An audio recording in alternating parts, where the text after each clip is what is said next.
పేదవాడి పక్షాన నిలబడతాం, ప్రజా గొంతుకై నినదిస్తాం.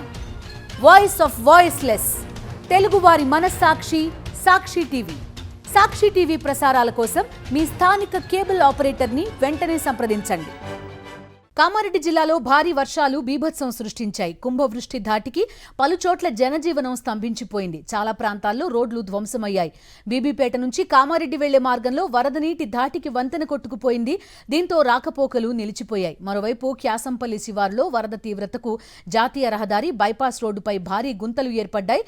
దీంతో నిజామాబాద్ వైపు వాహనాల రాకపోకలకు అంతరాయం కలిగింది. పోచారం జలాశయానికి భారీగా వరద పోటెత్తడంతో మెదక్ బోధన్ ప్రధాన రహదారిపై హై లెవెల్ వంతెన కొట్టుకుపోయింది. దీంతో ఈ మార్గంలో వాహనాల రాకపోకలు నిలిచిపోయాయి.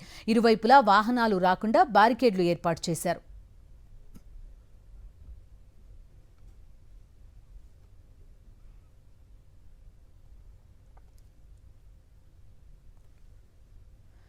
కామారెడ్డిలోని వరద ప్రభావిత ప్రాంతాల్లో పర్యటించారు మంత్రి సీతక్క. నీట మునిగిన పలు కాలనీలను పరిశీలించారు. వరద బాధితులకు ప్రభుత్వం అండగా ఉంటుందన్నారు సీతక్క. ఈ విలయాన్ని జాతీయ విపత్తుగా ప్రకటించి కేంద్ర ప్రభుత్వం వెంటనే సాయం చేయాలని కోరారు. భవిష్యత్తులో ఇలాంటి ఘటనలు జరగకుండా ప్రణాళికలు రూపొందిస్తామంటున్న మంత్రి సీతక్కతో మా ప్రతినిధి విష్ణు ఫేస్ టు ఫేస్. జలమయమైన కామారెడ్డి పట్టణాన్ని పరిశీలించడం కోసం మంత్రి సీతక్క రావడం జరిగింది. వరద బాధిత ప్రాంతాలన్నింటిలో కూడా ప్రతి ఇంటిలోకి వెళ్ళి వాళ్ళని పరామర్శిస్తుంది. సహాయక చర్యలకు సంబంధించి ప్రభుత్వం అండగా ఉంటుంది, మీరు ఎవరు దిగులు చెందాల్సిన పరిస్థితి లేదని చెప్తా ఉన్నారు. చెప్పండి మేడం, అసలు ఈ కామారెడ్డి పల్లెలో పరిస్థితి ఎలా ఉంది? వాస్తవానికి ఒక దిక్కు క్లౌడ్ బరస్ట్తో పాటు ఆ పైన తిమ్మక్కపేట చెరువు వాటన్నింటి నుంచి కూడా ఈ వరద వచ్చింది. ఈ లొకేషన్కు అటు ఇటు ఇల్లులు ఉన్నాయి, మధ్యలో వాగుంది. ఆ వరద ఉధృతి కూడా ఇండ్ల మీదకి రావడంతో పాపం ఎక్కడ వాళ్ళు అక్కడ అన్నీ వదిలేసి బయటికి కట్టుబట్టలతో వచ్చిర్రు.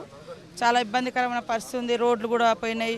తర్వాత అన్ని చెరువులు తెగిపోవడము, ఇల్లులు నష్టపోవడం, వాళ్ళ బాధను మనము మాటలలో చెప్పలేము. అందరం వాళ్ళకు ధైర్యంగా ఉండడము, అదేవిధంగా ఏ నష్టం జరిగిందో ఆ నష్టాన్ని కూడా అంచనా వేయాలని అధికారులకు ఆదేశిస్తాం. ప్రధానంగా ఎంతమంది పోలీసు అధికారులు అట్లాగే ఎంతమంది రెవెన్యూ సిబ్బంది పనిచేస్తున్నారు? నష్టపరిహారానికి సంబంధించి ఏ రకమైన భరోసా ఇవ్వదలుచుకున్నారు? చనిపోయిన కుటుంబాలకు సీఎం గారు ఆల్రెడీ ఒక్కొక్కరికి 5-5 లక్షలు అనౌన్స్ చేయడం జరిగింది. అట్లనే ఇంకా ఈ ఆస్తి నష్టము లేదా కుటుంబాలలో ఇళ్లలో ఎట్లా నష్టం జరిగిందనేది అంచనా వేసి దానికి తగ్గట్టుగా ఒక ప్రణాళిక రూపొందించుకొని ఇవ్వడం జరుగుతుంది. మొత్తం జిల్లా యంత్రాంగం అంతా ఇక్కడే ఉన్నారు. ఇంకా నిన్న నిజామాబాద్ నుంచి కూడా కొంతమంది పోలీసు అధికారులను ఇటు డిప్లాయ్ చేయడం జరిగింది. ఎవ్వరు బయటికి పోలే, అందరు అందుబాటులో ఉన్నారు. నేను, మా ఎంపీ గారు, మా షబీర్ అలీ సార్, మీ అందరం కూడా ఈరోజు రావడం జరిగింది. నిన్నటి నుంచి అంతా ఎప్పటికప్పుడు అధికారులకు ఆదేశిస్తూ మరి అందుబాటులో ఉండడం జరిగింది. సీఎం గారు కూడా నిన్న పొద్దున్న నుంచి రివ్యూలోనే ఉన్నారు, వాళ్ళకి గైడ్ చేస్తూ ఉన్నారు. మేజర్గా ఇళ్లలోకి వచ్చిన వరదంతా కూడా ఫాస్ట్గా బయటకు వెళ్ళేటట్టుగా కూడా ఎక్కడికక్కడ జేసీపీలు పెట్టి వెహికల్స్ పెట్టి అవన్నీ కూడా డైవర్ట్ చేయడం జరిగింది. ఒకే ఒక పెద్ద సమస్య జాతీయ రహదారులకు సంబంధించి ఇబ్బందిగా ఉంది. ఎందుకంటే 2 ప్రధాన చోట్ల జాతీయ రహదారి మీద పెద్ద ఎత్తున వాహనాలు నిలిచిపోయిన పరిస్థితి. దీని క్లియరెన్స్ కోసం ఏ రకమైన ఆదేశాలు ఇచ్చారు?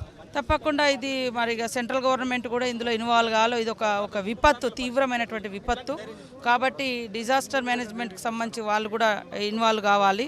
అక్కడటువంటి ఎంపీలు కానీ కేంద్ర మంత్రులు కానీ ఖచ్చితంగా ప్రత్యేక ఇష్యూగా తీసుకొని స్పెషల్ ప్యాకేజ్ కూడా సెంట్రల్ నుంచి కూడా వస్తే ఈ నేషనల్ హైవేస్ అన్నీ కూడా పునరుద్ధరించుకోగలుగుతాం. లోకల్గా మా పరిధిలో ఉండేటువంటి ఆర్ఎన్బి, పిఆర్ ఇవన్నీ కూడా మేము చేయగలుగుతాము.